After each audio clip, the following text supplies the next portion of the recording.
Hello, everyone. I'm Emily from Artemisia Academy, and today we're going to be talking to our Intro to Case Studies teacher, Jiling, about 6 major learning lessons that every clinical herbalist goes through. So hello, Jiling. Thanks for joining us today.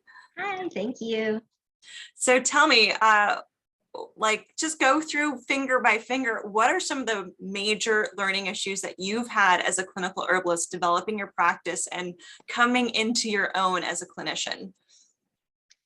I actually had a bit of trouble thinking up this list because there's been so many learning lessons along the way, and they continue to go and they continue to grow. And part of being an herbalist and part of the beauties of being in this line of work is always have something to grow into, constantly learning. Yeah, I don't think my learning ever stopped when it comes to clinical work. And even when I feel like I've hit those plateaus of, oh, I sort of have this, another learning lesson will hit me in the face. So Right. what have been some of your maybe like baby herbalist struggles when you're first getting into your practice and starting to really own up to your clinical herbalist? So when I first started, I was just coming out of working with my teacher in a free clinic where everything was free. So when I came out and I started seeing strangers as an herbalist, I really didn't know how much to charge. And everybody said, "We'll charge what you're worth." And I didn't know how much I was worth. And so I set a really, really generous sliding scale of how much I was worth. And back when I was first starting, when it was maybe 1 to 5 at the max people a week, that was doable. And my time could be fluid and my money could be fluid. This is a part-time gig, it's all good. And now I'm seeing 20 to 30 people a week. I'm seeing a lot more people now. That's not possible.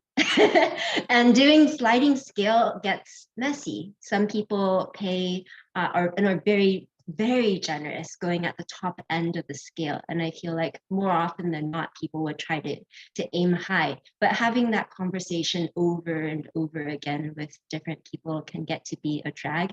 And particularly if you're using a different system to have people pay on, like I use the Square software to have people pay me, it's difficult to work with a sliding scale. So number one is money, having an honest assessment with yourself of how much you are worth and how much your time is worth, especially if you have a family or if you're juggling multiple gigs or if you're even just juggling one other full-time 40 hours a work week type gig. How do you balance all that? And how do you determine? Check out other herbalists' websites. See how much other herbalists are charging, particularly in your own demographic. And from there, you can model how much you're worth. That's number one. And I like to just add on there, just because other herbalists aren't charging what might be their full worth doesn't mean you have to as well. And especially living in Southern California, that was a hard learning lesson for me of I have to have higher rates to exist in this town. And because I exist in this town, I also now have the ability, instead of doing sliding scale, I offer some discounted or free services on the side to balance that and still be able to give forward. So you guys can decide how you give back, but still make a living doing it. I love that. I'm going to quote that. Decide how you want to give back so that you can still make a living while doing it. Quotable quotes from Emily Sanders. Yes. There will be a webpage for that, another one. All right. What's your next one going down the line? What's number 2?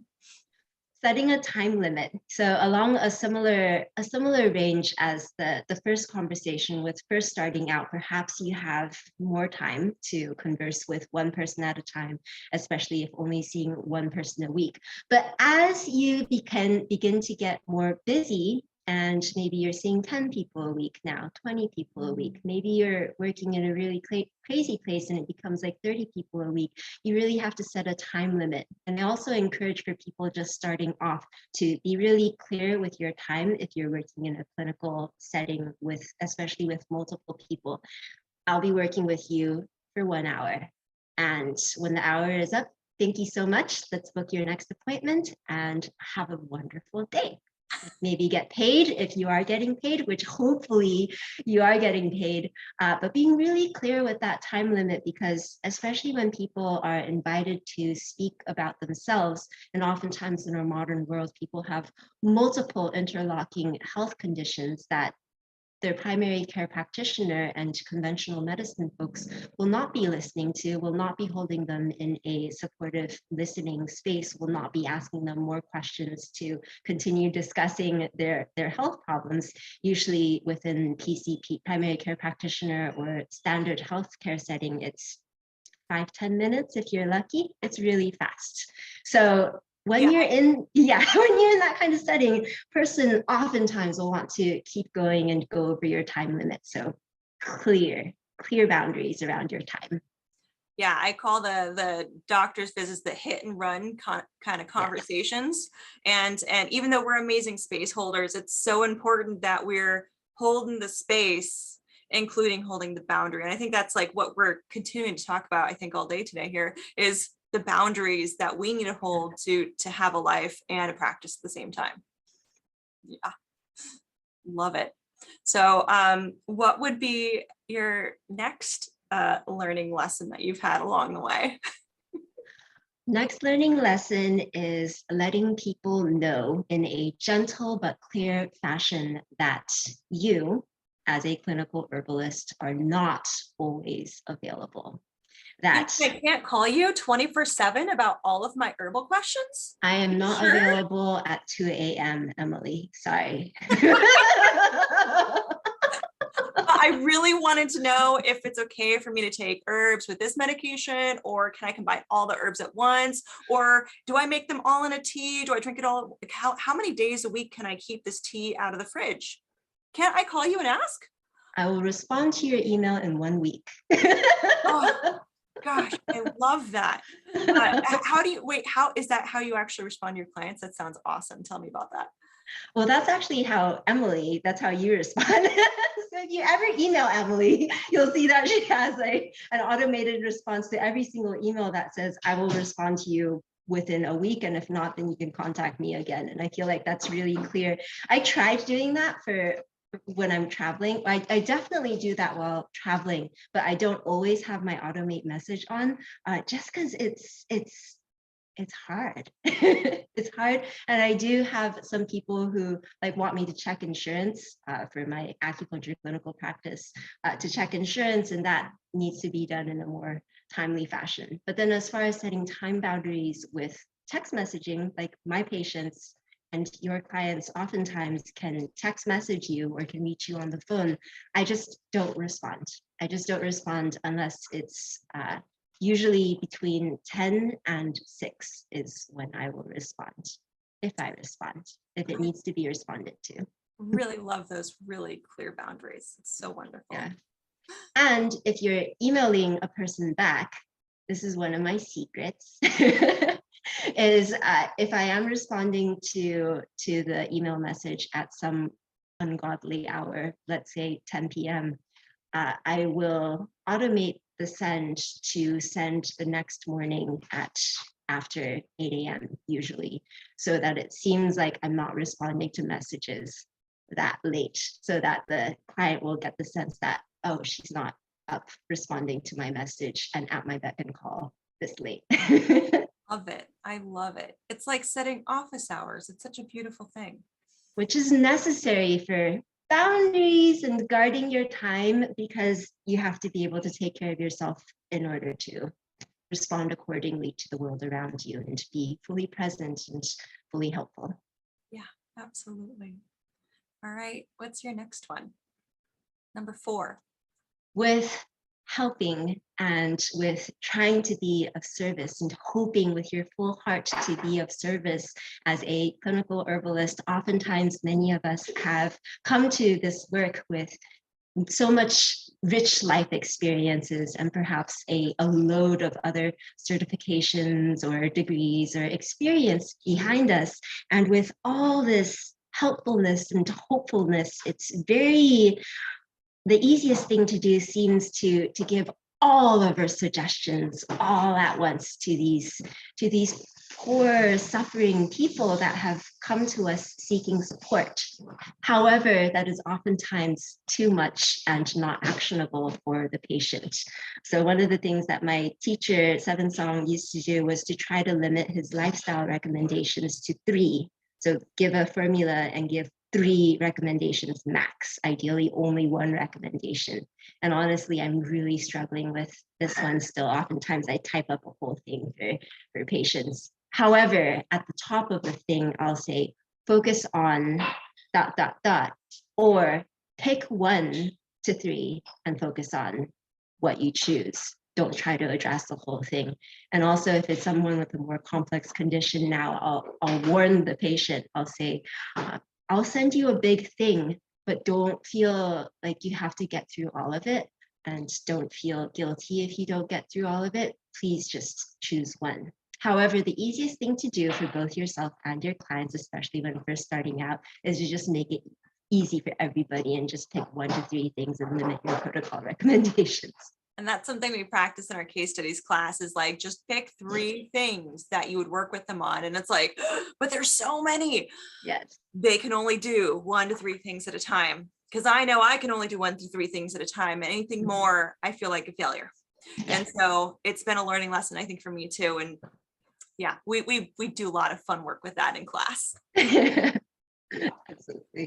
Okay, number 5. So as you are going through your herbal education and as you are starting to see people as a clinical herbalist, you will accumulate a lot of information. You will accumulate a lot of books and papers, and it is so important to figure out a filing system that works for you.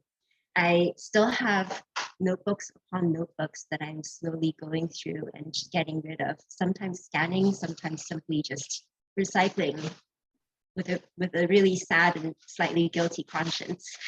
But all these papers just get lost, and then moths and other bugs like to eat them, and it just gets messy and becomes piles. Like you could see back there, some piles that I reference a little bit more often than not. So now I try to keep everything on the computer and in a digital file, just because it's automatically alphabetized. I have numbering systems that work for me, and trying to keep things simple. So simple but clear.